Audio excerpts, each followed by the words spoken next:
How to record deposits. In this video, I will review how to record different types of deposits. From the Banking and General Ledger tab, select Record Deposits.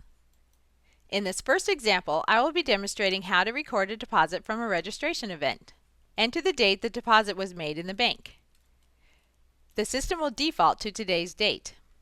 The reference number is a searchable field, much like a check number. The system will automatically assign a reference number if I do not change it.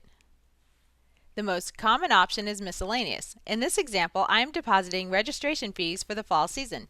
By default, the primary cash account is selected. Verify the bank account this deposit is being made to is correct. Note that the bank accounts must be established with the AYSO National Office. If you need to set up a new bank account, please contact the National Office first. The next step is to select the NAP account code. I can manually enter the desired account code, or I can select it from the listing of account descriptions if I do not remember the NAP code. Dimensions can be very beneficial for tracking and reporting purposes. I highly recommend watching the Dimensions video to understand the range of how to use dimensions for your region. In this example, I am depositing registration fees for my fall season. I will select the Type 1 dimension of fall and leave the Type 2 dimension blank. Then I enter the amount. Select the Add Item button.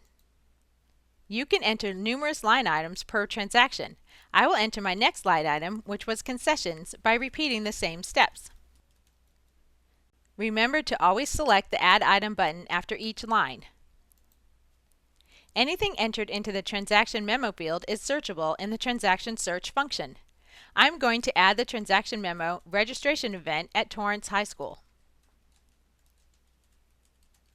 Make sure the total showing here matches the deposit on your bank so that you can reconcile your bank statement easily. You can edit a line with the pencil icon or remove it with the X or delete icon. Next, select the Process Deposit button to record your entire transaction. I scanned a copy of the deposit slip from the bank and I will attach it to this deposit. I am going to select Add an Attachment.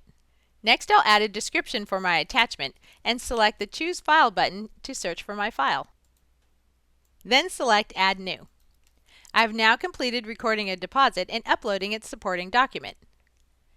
In the second example, I will be demonstrating how to enter deposits for those regions who use credit card vendors to collect registration fees. On my bank statement, I had 2 deposits on April 22nd. I will enter each one of those deposits so that my reconciliation will be easier at the end of the month. Enter the date of the deposit.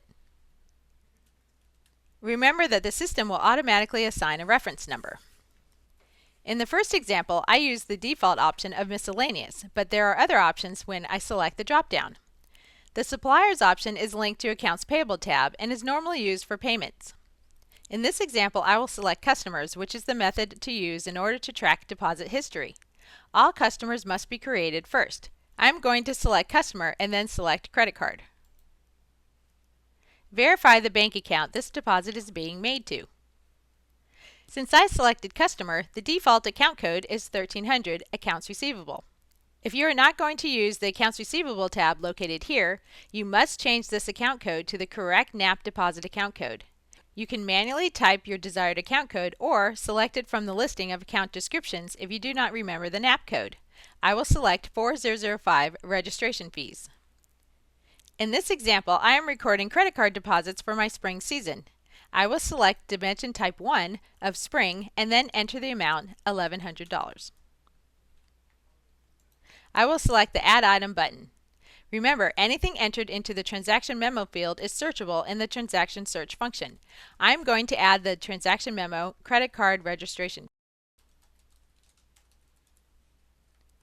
Make sure the total showing here matches your deposit amount. Next, select Process Deposit to record the entire transaction. I have the credit card settlement report from my credit card vendor, which I am going to attach to this transaction. I'm going to select Add an Attachment. Next, I'll add a description and select the Choose File button to search for my file.